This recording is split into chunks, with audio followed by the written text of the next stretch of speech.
You look radiating today. 1 second, 15. You inspire the people around you. 2 second, 14. You make the world a better place. 2 second, 32. See? It only takes a couple seconds to spread positivity every day.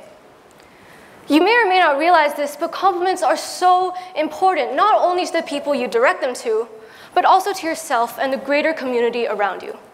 I know this because I, like everyone else, struggled with confidence when I was in middle school. I was a little rounder than I was supposed to be, a little more awkward than I was supposed to act. Anyway, back in middle school, I took drama class. And one day before class, I decided to announce loudly to my friend that, and I quote, "You look magnificent today, darling." And that was because, well, she did. And that level of magnificence deserved a pretentious British accent. The next day, she said the same thing to me, and soon it became a tradition to compliment each other before class.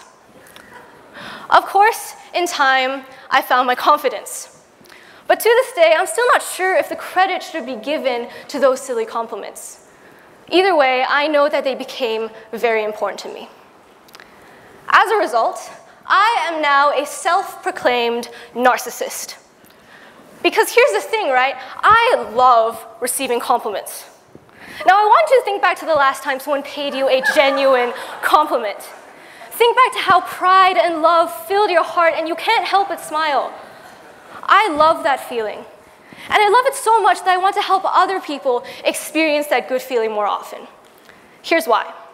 When I got to high school, I realized that self-deprecation became the norm instead of the exception.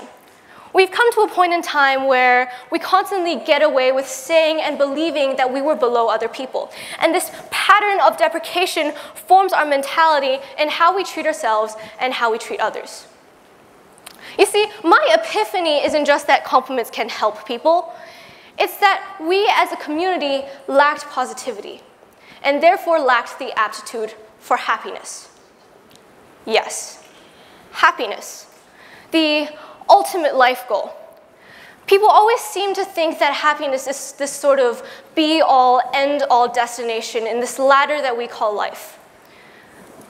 But positive psychology researcher at the University of California, Riverside, Sonja Lewenberski, argues that 50% of happiness is determined by your genetics, while 10% is determined by your living circumstances and other factors. This still leaves 40% within our own grasp, determined by our attitude and outlook on life. So why is it that happiness ends up being this sort of checklist when there remains to be a more personalized aspect to it? To me, happiness means accepting the things that are out of your control and being grateful towards the things that you have.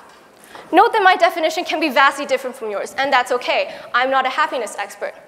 But I do believe that this is a rather nice way to approach life.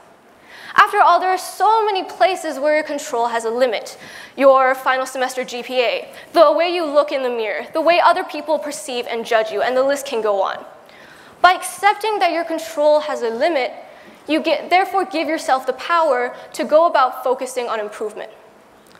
So let's put this mentality into an example. Let's say that I'm horrendous at chemistry. I have a limited aptitude for the subject, and that is simply something that I cannot control, and that is something that I have to accept. By accepting this, I can therefore go about studying to the very best of my ability instead of putting myself down. Because there is a very stark contrast between I'm terrible at chemistry, full stop, and I'm terrible at chemistry, but I did the best I could, and that's enough. Here I become more positive, more forgiving. I focus on the positive, and that becomes my drive, which echoes this quote that I particularly like, which says, "Know your limits, but never stop trying to exceed them." This is what I like to call personal positivity. So how do we put personal positivity into a community? It shouldn't be a huge revelation when I tell you that you should be complimenting people. But it is hopefully a smaller revelation when I tell you that you should be doing it more often. I'm not telling you to sacrifice honesty for positivity. Don't be Regina George in Mean Girls, where she told a girl she liked her skirt, made the girl's day, turned around and said that was the ugliest skirt she's ever seen. Because yeah, talk is cheap, but genuineness is the biggest luxury that we can afford. Remember that every compliment goes towards building other people up. So if you like it, say it, but you have to mean it. Compliments don't just curate a psychological response. They also generate a physical reaction. Japanese researchers in 2008 discovered that receiving praise stimulates a part of the brain called the striatum, which is associated with reward and motivation, allowing for better skill and memory retention. Funnily enough, this same part of the brain is activated by monetary reward. So the good news is compliments come free of charge. So feeling happy can literally come at no cost. People also often forget that compliments are a two-way street. It's one thing to give a compliment. It's another thing to accept it. Most of the time when anyone receives a compliment, they always respond with a denial. For example, "Oh my gosh, you're so smart." "No, not really. You should see my psych grade." Like, 小姐，拜托. Someone took the time and the effort to pay you a compliment, and you're just gonna swat it away like that? Modesty is important, but can we all just agree that modesty is a little infuriating? If you don't accept the compliment, not only are you diminishing your own hard work, you are also showing ingratitude towards the other person and disregarding their values. There are some people who genuinely think that the compliments direct to them are not true. And if this is you, know that other people compliment you because they see something of value. So you should take their word for it and accept the compliment. Maybe use that to build some personal positivity. For those of you who think I'm just spitting out unicorn, rainbows, because I'm just a big ball of sunshine, fear not. I have something for you. Over the summer, I met someone who really challenged this perspective, and it really made me think. So over the summer, I did an internship, and my supervisor was really not one to compliment or comment on my work. Not that there's anything wrong with that, that's probably how adults operate. But to poor, naive little 16-year-old me, that was indicative that maybe I was doing something wrong. I told him this on my last day, to which he replied jokingly that it might have been a good thing. That a lack of compliments meant that I would never become content, and it would always keep me on my toes.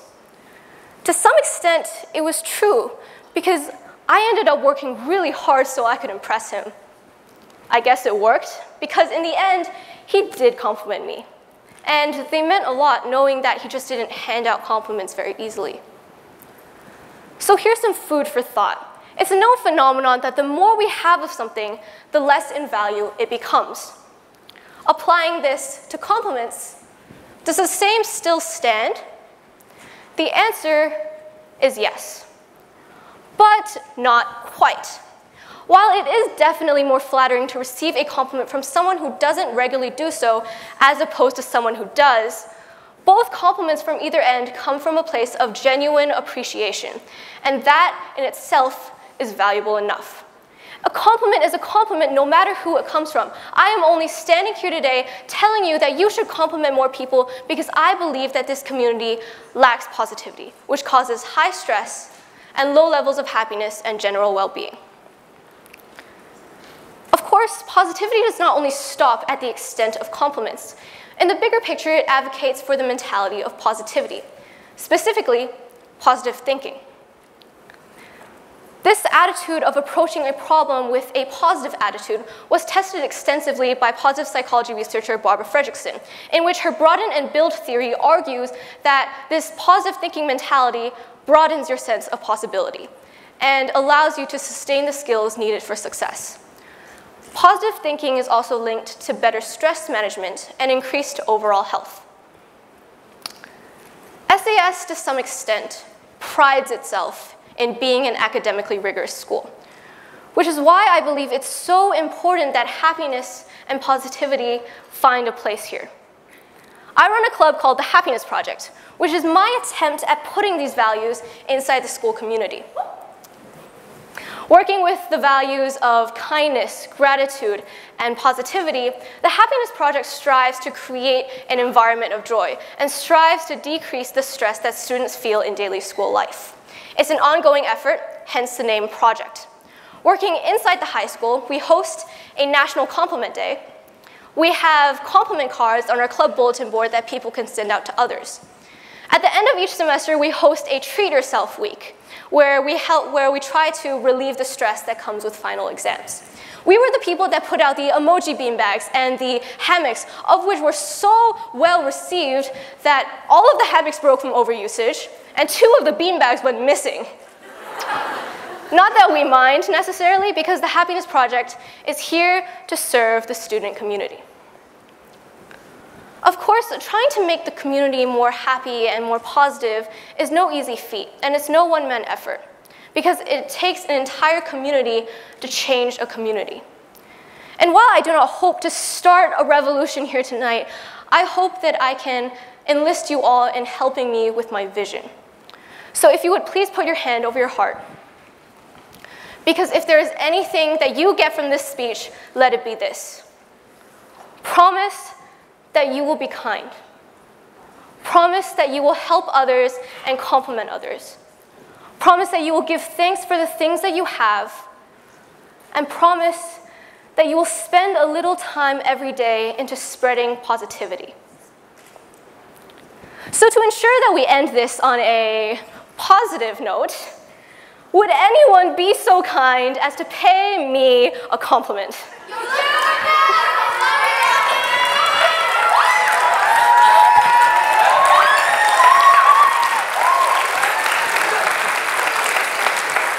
And with that being said, and with nothing but love, thank you.